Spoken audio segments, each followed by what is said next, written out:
Time for the third of 4 free episodes of the Secrets of Screen Acting podcast.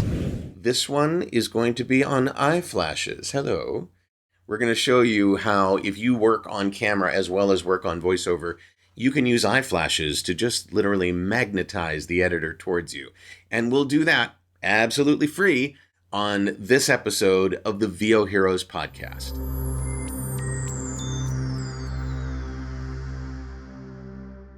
I have a lot to be thankful for this holiday season, and one of the reasons that I'm thankful is because of Patrick Tucker. He's like the gift that keeps on giving. I did a series of nearly 300 podcast episodes with him after I read Secrets of Screen Acting, and it literally changed my life.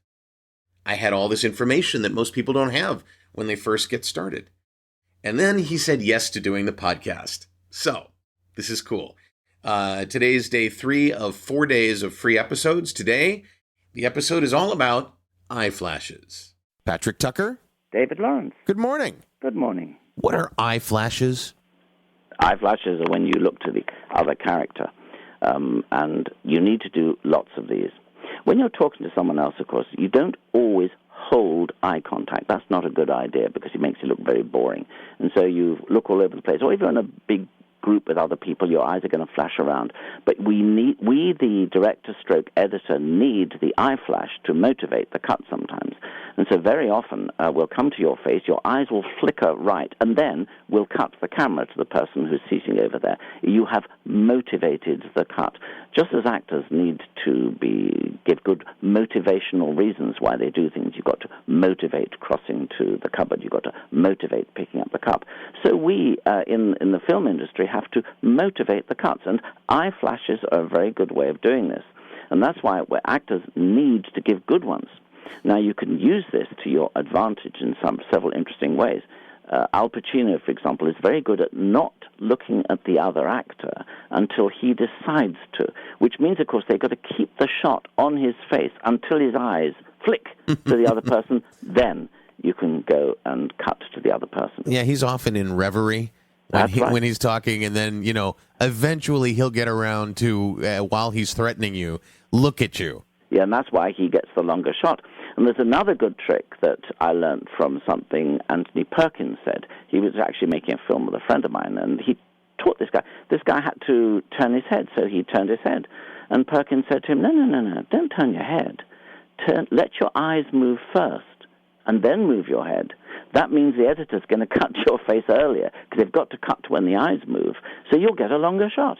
Wow. Now, how much of this sort of falls under the category of an actor looking for longer airtime or longer screen time? Well, you see, I believe actors should do that because I think the actor's job, if you like, is to fight for their character's moment in the sun, to fight for your character to be on screen more often. What actors never realize is that we directors aren't fair.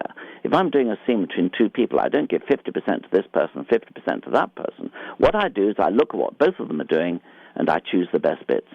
Now, if the best bits are all of you and not the other guy, well, that's not your problem. That is your joy. That is your job, to get your characters to be seen, to be reacting to. You don't do it unnecessarily, and you don't do it unfairly, and no one's going to cut to you if you're being boring. But if you're doing interesting things, why should I cut to the other person? So it is really important, and it's one of the basics that you learn as an actor, is that listening is paramount. But reacting to what you're hearing is almost as important as the words that you have to say, if not more. Absolutely, and I'd actually say that reacting is more important than listening, although I'm a bit of a heretic on that, because people get very upset if you say, frankly, if you're really concentrating on doing the business, you might necessarily be listening as much, because good listening, our faces go blank.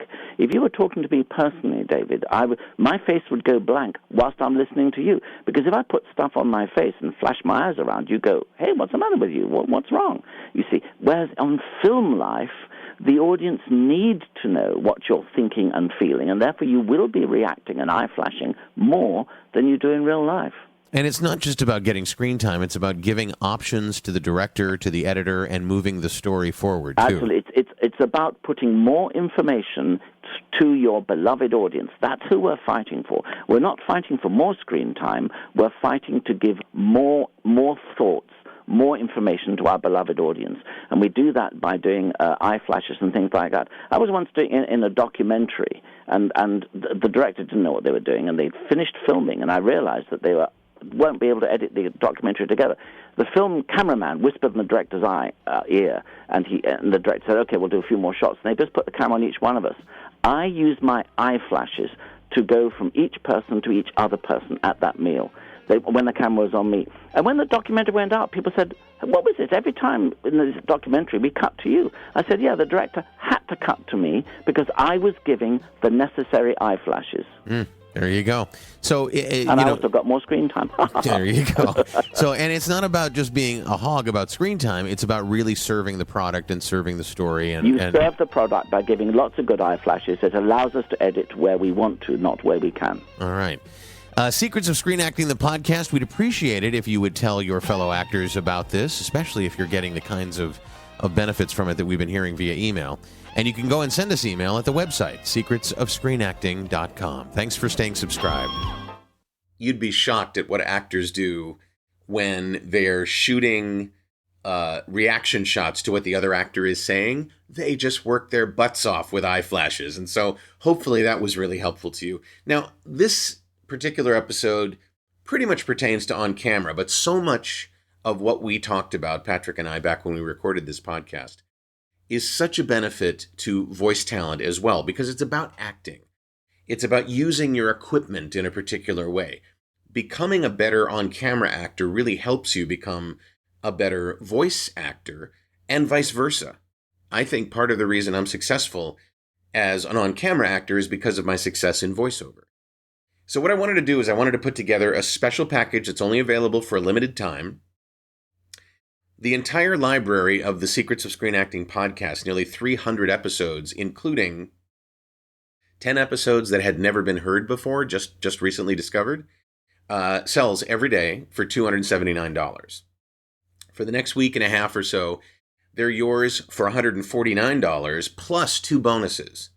The Secrets of Screen Acting book that all this stuff was based on, the one that I read that changed my life, and the audiobook version of the Secrets of Screen Acting book, which Patrick asked me to voice.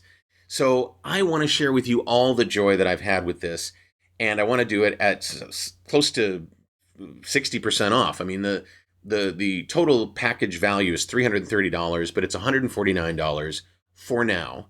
If you go to voheroes.com/cyber, go there, you purchase the package, you'll get to instantly download all of the podcast episodes and the audiobook, and then you'll get the actual paperback book that you can draw on the margins on like I did in the mail. We'll get that sent out to you. It's only for a limited time. It's $149 instead of some $330 that you pay separately. And I want to do that to celebrate this holiday season and the thanks that I feel, the gratitude that I feel for what Patrick shared with me. I want to share it with you. I thank you so much for watching and for listening. We will do a 4th free episode tomorrow. Tomorrow we're going to talk about crossing the 180. What does that mean? You've heard it a million times, right?